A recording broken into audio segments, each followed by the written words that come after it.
प्रणाम भ्रातर्षि। आयुष्मान भव। रणभूमि से कोई नया समाचार लेकर आए हो अनुज? समाचारों के सिवा अब लाने को रह क्या गया है भ्रातर्षि।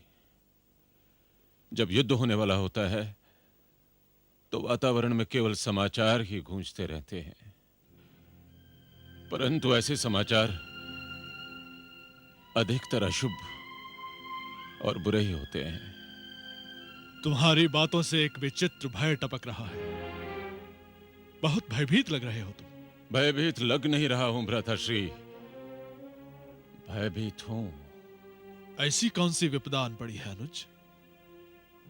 क्या युद्ध की तैयारियों में कोई बाधा आन पड़ी है? युद्ध में बाधा पड़ जाना तो एक अच्छा समाचार होता है भ्रातर्षि, क्योंकि बाधा पड़ने से युद्ध टल भी जाता है। पर मेरे पास इतना अच्छा समाचार नहीं है। जो समाचार मेरे पास है भ्रातर्षि, वो एक भयंकर संकट की ओर संकेत कर रहा है। संकट? कैसा संकट? तुम कहना क्या चाहते हो अनुज? खुलकर कहो, क्या समाचार है? पांडवों की शक्ति में एक असीम वृद्धि हो गई है भ्रातर्षि। वृद्धि हो गई है? क्या उन्हें किसी और से सैनिक सहायता मिल गई है, या हमारी सेना की कोई टुकड़ी उनसे जा मिली है? बताओ तो सही, क्या है? ऐसा कुछ नहीं हुआ है भ्रातर्षि। तो फिर? मोरवी पुत्र बर्बरीक अपनी शिक्षा पूरी करके वापस आ गया है। तुमने तो मुझे भयभीत ही कर दिया था विदुर। तो इसमें चिंता करने की क्या बात है? पुत्र भीम का पौत्र तो अभी केवल एक छोटा सा बालक है। परंतु वो गुरु विजय सिद्ध सेन से जो सिद्धियां लाया है, वो न केवल बहुत बड़ी हैं, बल्कि बहुत भयानक भी हैं भ्रातर्षि। परंतु ऐसी कौन सी सिद्धियां हैं विदुर, जिन्होंने तुम्हें भयभीत बना दिया है? मेरा भय अकारण नहीं है भ्रातर्षि। पर है तो वो एक व्यक्ति ही ना, कोई सेना तो नहीं है। बर्बरीक किसी भी सेना से अधिक विशाल और शक्तिशाली है भ्रातर्षि। उसके पास कामाक्षा देवी के प्रदान किए हुए ऐसे उचूक बाण हैं जिनका तो सामना ही नहीं किया जा सकता। हमारी सारी सेना, सारी शक्ति उन बाणों की आंधी में तिनकों की भांति उड़ जाएगी भ्रातर्षि। बर्बरीक के रूप में हमारी सेना के सामने मौत अपना भयानक मुंह खोले खड़ी है। हां भ्रातर्षि, हमारी सारी सेना तहस नहस हो जाएगी, तहस नहस हो जाएगी। तुम मुझे भयभीत ही करते रहोगे, या इस विनाश का कोई उपाय भी बताओगे विदुर? एक ही उपाय है भ्रातर्षि, एक ही उपाय है। क्या है?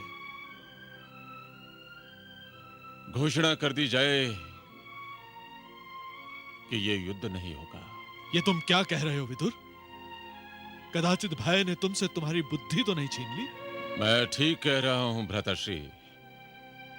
आपको बर्बरीक की शक्ति का अनुमान नहीं। युद्ध में वीर गति को प्राप्त होना तो एक बात है, और आत्महत्या कर लेना दूसरी।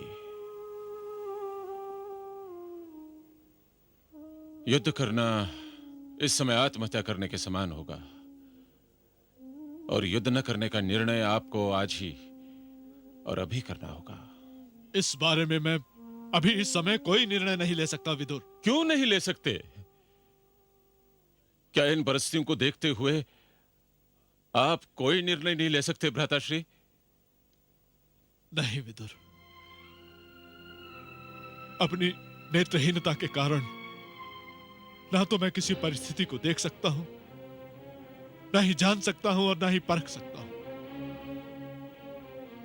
इसलिए निर्णय लेने के सारे अधिकार मैंने पुत्र दुर्योधन को दे दिए हैं। आपने निर्णय के अधिकार पुत्र दुर्योधन को दिए नहीं, उसने आपसे ले लिए हैं। आपको किसने यह अधिकार दिया था कि आप जनहित को भूलकर पुत्र मोह में यह अधिकार दुर्योधन को दे दें? अपने लिए न से ही भ्राताश्री, तो आप हस्तिनापुर के हित के लिए यह अधिकार उसे वापस ले लीजिए। नहीं तो न हस्तिनापुर रहेगा और न ही हम। दुर्योधन को समझाइए भ्राताश्री कि इस समय इस निर्णय के सिवा इस महाविनाश से बचने का और कोई रास्ता नहीं है। कोई ये कदापि नहीं मानेगा विदुर, कदापि नहीं मानेगा। उसे किसी भी तरह मनवाइए भ्राताश्री, मानने पर विवश कीजिए। उसे कहिए जब तक कि बर्बरी की ओर से खड़े हो जाने वाली ऐसी महाभयंकर समस्या का कोई समाधान ढूंढा नहीं जाता, तब तक युद्ध को रोक दिया जाए।